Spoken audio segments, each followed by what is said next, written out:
Tuhan bersamamu.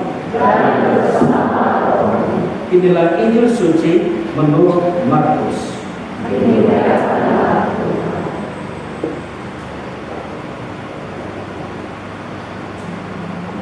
Sekali peristiwa, Yesus mengutus murid-muridnya mewartakan Injil.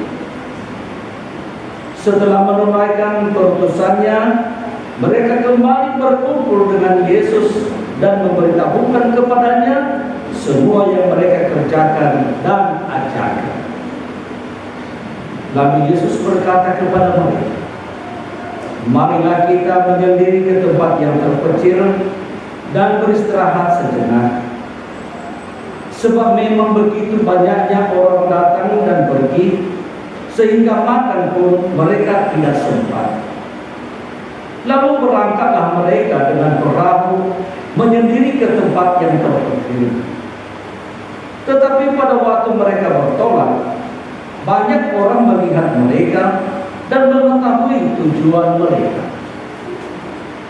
Dengan mengambil jalan darat, bergegas-gegaslah orang dari semua kota ke tempat itu, sehingga mereka mendahului Yesus dan para muridnya. Ketika mendarat dan melihat jumlah orang yang begitu banyak, tergeraklah hati Yesus oleh belas kasihan kepada mereka, karena mereka seperti domba yang tidak mempunyai gembala. Lalu mulailah Ia mengajarkan banyak hal kepada mereka. Demikianlah Injil Tuhan. Terpujilah Yesus.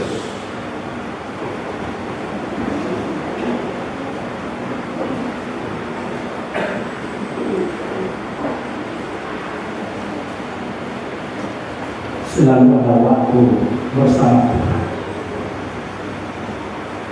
Saudara-saudara kasih Tuhan,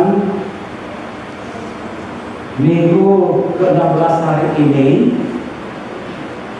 berbicara tentang spiritualitas kegembalaan. Mungkin dalam benak kita, gembala ini lebih terarah kepada kaum klerus, para imam. Dan karena itu, ketika diperdengarkan kepada kita tadi bacaan pertama dari kitab Yeremia, "Yucelak amia mira kubalo," pasti diwal kebanyak kedua. Kebanyak kedua, kan? Karena gembala mencerai-beraikan kambing dombanya, tidak bertanggung jawab terhadap domba gembalaannya, dan pasti terbayang-bayang bahwa kira-kira ini pastor kasih de karuan kan, pasti dua tapi bukan pastor Alex. Nah, kebayang benar kan. Tapi saya kasih Tuhan, iya memang. Tapi ada dua dalam gereja kita. Gembala itu diterima oleh kita. Ada gembala tertahbis dan ada gembala terbaptis. Gembala terbaptis ialah ketika kita menerima baptisan, maka kita menerima 3 jabatan, yakni gembala, guru, dan nabi. Ya. Jadi 3 jabatan ini masing-masing kita dapat. Ya. Dan di dalam gereja Katolik ada namanya gembala tertahbis. Ya, itulah kaum klerus. Tentu hakikat dari kegembalaan itu lebih berbicara tentang bagaimana dia tampil sebagai representasi Allah yang adalah gembala utama. Allah adalah gembala semangat kegembalaan yang ada di dalam diri Allah itu Dia kucurkan, Dia sharekan kepada kita melalui jabatan baptisan kita dan melalui jabatan tertanis. Masing-masing punya tanggung jawab, masing-masing punya tugas, masing-masing punya panggilan bagaimana untuk tampil sebagai gembala yang mempersatukan kami Roma. Bahkan dia menilai kita yang musisipai dah Yesus Nabi Foma Yuribi. Saya sila itu betul. Orang main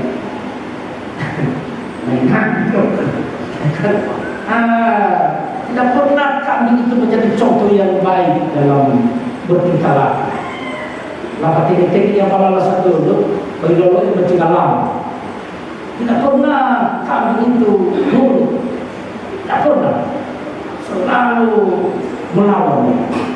Tetapi kami domba-dombalaan, ya, bahwa sebagai gembala dia mampu menghimpun, menyatukan karakter dua hewan ini, baik domba penurut, baik-baik, berkorban taruh bunga pakai menjadi makan. Hanya dulu itu malas kan, ya. Tidak pernah ditanya, bajumu ya dari dulu kami, tidak pernah. Yang tadi ini bagus sekali, bajumu dari dulu rumah, ya kan?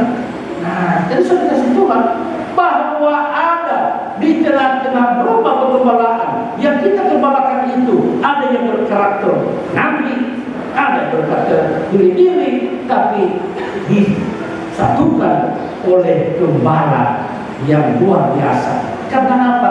Karena dia tampil bukan atas dirinya, tetapi dia tampil sebagai representasi Allah yang adalah gembala. Dan itulah tadi yang terjadi pada masa Nabi Yeremia kepada bangsa Israel.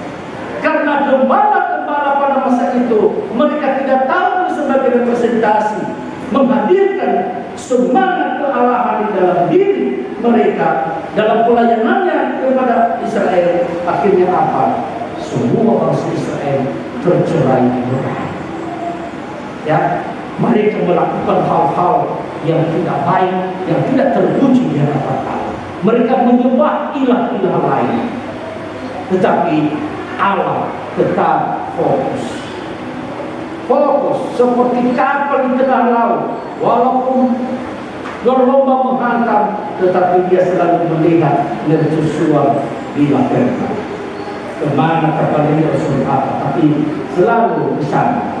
Itulah Allah tadi. Walaupun bangsa Israel berulah, tetapi Allah selalu mengatakan, aku mengasihi mereka. Aku mengasihi mereka. Aku akan menumbuhkan tunas baru. Aku akan menumbuhkan, melahirkan gembala yang utama di tengah-tengah mereka, yang menghimpun dan memanggil semua nanti anak-anak yang tercerai itu dan membawa mereka di tanah yang subur. Saudara-saudara, apa yang diramalkan oleh Nabi Yeremia itu terpenuhi di dalam diri Yesus. Yesus adalah Allah yang nampak. Yesus adalah gembala utama yang mempersatukan semua, sebagaimana tadi di dalam bacaan kedua. Ya, yang dulu kamu itu tidak ada apa-apanya, kamu itu orang yang tidak mengenal Allah, tetapi sekarang kamu telah dipersatukan. Ya. Yesus mempersatukan semua, Yahudi dan bukan Yahudi, semua satu di dalam ini. Saudara-saudara yang dikasihi, saya kembali kepada panggilan kita sebagai murid Kristus. Ketika kita menerima baptisan, jabatan kegembalaan itu kita sudah memiliki sebelum pastor menerima warisan sebagai itu. Tetapi semua kita sudah memiliki. Pertanyaan sekarang, apakah jabatan kegebalaan itu sudah kita aplikasikan di dalam kehidupan kita yang nyata?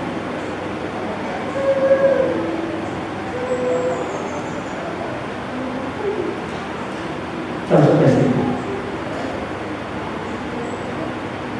hari ini Yesus sedang mengumpulkan mereka. Sesudah mereka mengajarkan Injil, sesudah mereka pergi kemana-mana, mewartakan keselamatan, menyembuhkan orang sakit, mengusir setan-setan, mereka kembali berkumpul bersama Yesus. Mereka selalu mencari waktu bersama dengan Yesus, dan mereka share, mereka berbagi pengalaman satu sama lain. Bersama Yesus mereka memiliki semangat yang baru, dan Yesus senang mendengarkan cerita. Sehingga Yesus mengatakan, "Hai memarasi amigo, ya akhirnya kita pilih. Kita pakai taman dahulu atau pakai Oya." Itu luar biasa Yesus itu. Dia tidak mengatakan, "Periksa saja, pokoknya wartakan saja. Catat utama, kita betul surga." Tapi Yesus mengatakan kita, ayo kita hilir, ayo kita jalan-jalan, ya, supaya kami memiliki semangat yang baru lagi. Tetapi ternyata ketika mereka pergi, orang lain kalau pergi di mana Yesus pergi, soalnya dan Yesus tidak menghati mereka, tidak mengatakan, "Oh, sedang berkuliah sekarang, sedang hidup mereka, tapi tidak. Justru Yesus merupakan tujuan utama mereka, kepentingan pribadi mereka. Dia mengedepankan kepentingan orang lain. Saudara-saudara, ada waktu untuk kita. Dalam kehidupan kita, hal yang sangat sering kita dengar ialah sih. Hal yang tak keren, sih. Hal yang dapat kami sih. Hal yang berkor, sih. Kalau pun tak suka kerja, hal yang mengambil sih. Sih. Yang ke Tuhan tidak ada para rasukan. Mereka juga sibuk. Mereka pergi kemana-mana mewartakan Injil, ya kan? Tetapi selalu ada waktu bersama Tuhan. Selalu waktu bersama. Maka kita juga harus ada waktu bersama. Walaupun waktunya sedikit sekali, sedikit, ya kan? Terkenal di tahun ini Katolik dari Genoa Katolik. Itu nomor satu kita dalam hal ini. Karena dua lebaran kita mengadakan. Tapi tahu ya kita berdoa. Tapi nggak tahu saya. Mungkin karena orang Katolik itu rendah hati luar biasa. Tapi kalau juga perlu seperti juga itu kalau terus mengatakan, ya untuk dua, bukan roh, ya untuk dua. Kalau dia kembali dia, dia dikatakan juga mengatakan, tidak ada pengalaman rohaninya bersama Tuhan. Ya, tidak ada pengalaman bersamanya dengan Tuhan. Lebih banyak waktunya untuk mencapaikan ibu jarinya itu sate daripada bersama Tuhan. Yang paling capek kata di dunia ini ibu jari. Hari-hari Pasal kedua kita berdoa. Kedua, kita harus memiliki semangat keterbukaan. Kita terbuka, kita jujur kepada orang yang kita ajak dipercaya. Sebagaimana Rasul tadi, sesudah mereka berkumpul bersama Yesus, mereka bercerita, mereka berbagi pengalaman satu sama lain. Mengapa? Karena ada kualitas mereka, ada waktu yang baik untuk mereka. Maka keluar kata, hanya Sofi yang tidak mungkin berbagi cerita yang terbaru. Semuanya mau mengalah tua, mau mengalah. Apa kata waktumu untuk berbagi cerita suka duka kerjamu, kesulitanmu di tempat kamu kerja, atau apapun yang kamu alami setiap hari? Jangan-jangan kita lampiaskan apa yang dalam hati kita itu melalui media sosial. Lo temo kadang-kadang kena sinomo, lo temo kadang-kadang kejatuhan, lo temo kadang-kadang kemodelan dan matua, tapi harus temo kadang-kadang ke Facebook, ke Om Google. Om Google, si mana tak ada orang dia tidak Om Google. Yang utamaannya suka.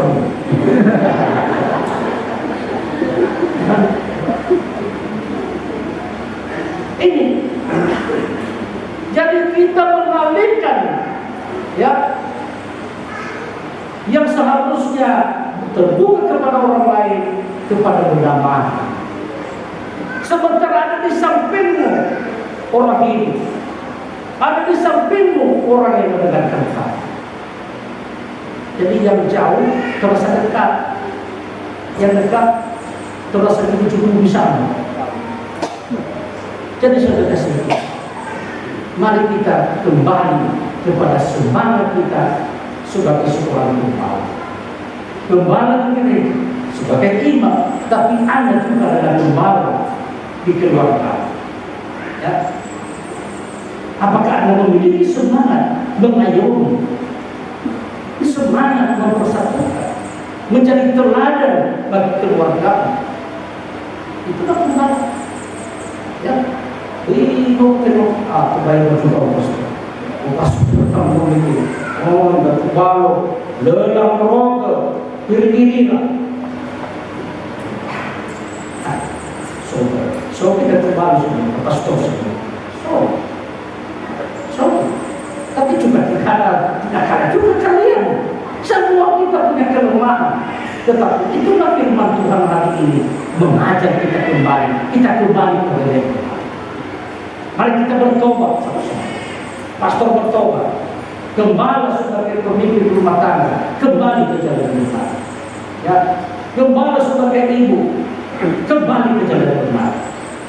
Supaya apa? Supaya kita tetap menjaga keutuhan kita sebagai domba yang baik, sebagai umat yang baik, sebagai keluarga yang baik, yang benar, yang apa? Saudara-saudara Tuhan, sekali lagi ada waktu untuk Tuhan, ya, dan mari kita menjadi gembala yang baik bagi sesama.